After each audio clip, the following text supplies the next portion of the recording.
Fresh టాలెంట్ని తీసుకొని రండి.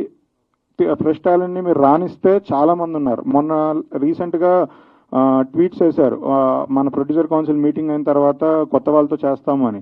మీరే చూడండి, ఇన్స్టాగ్రామ్లో, సోషల్ మీడియాలో, ట్విట్టర్లో కింద ఎలా అప్లై చేయాలి, ఎలా రావాలి, వస్తే రాణిస్తారా, నన్ను ఇంత డబ్బులు డిమాండ్ చేశారా అని కింద కామెంట్స్ ఒక రేంజ్లో ఉన్నాయి.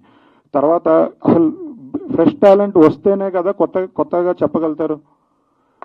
ఇప్పుడు నిజంగా ఒక డిఓపి వస్తున్నారు, తను ఎవరో నన్ను రీసెంట్గా అప్రోచ్ అయ్యారు. అతను లాస్ట్ 2-3 మూవీస్ నుంచి చేజ్ చేస్తున్నారు, నాకు చేయాలని ఉంది అని. డిఓపిని నేను పెట్టుకోవాలంటే ఇక్కడ అసిస్టెంట్లకి మళ్ళీ రూల్స్ ఉన్నాయి, అసిస్టెంట్లు పనిచేయమంటారు.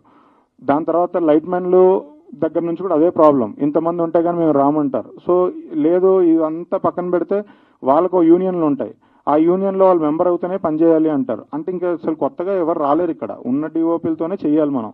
కొత్త డిఓపీలు రాలేరు, కొత్త స్టైలిస్టులు రాలేరు, కొత్త ఆర్ట్ డైరెక్టర్లు రాలేరు, ఎవ్వరూ రావట్లేదు.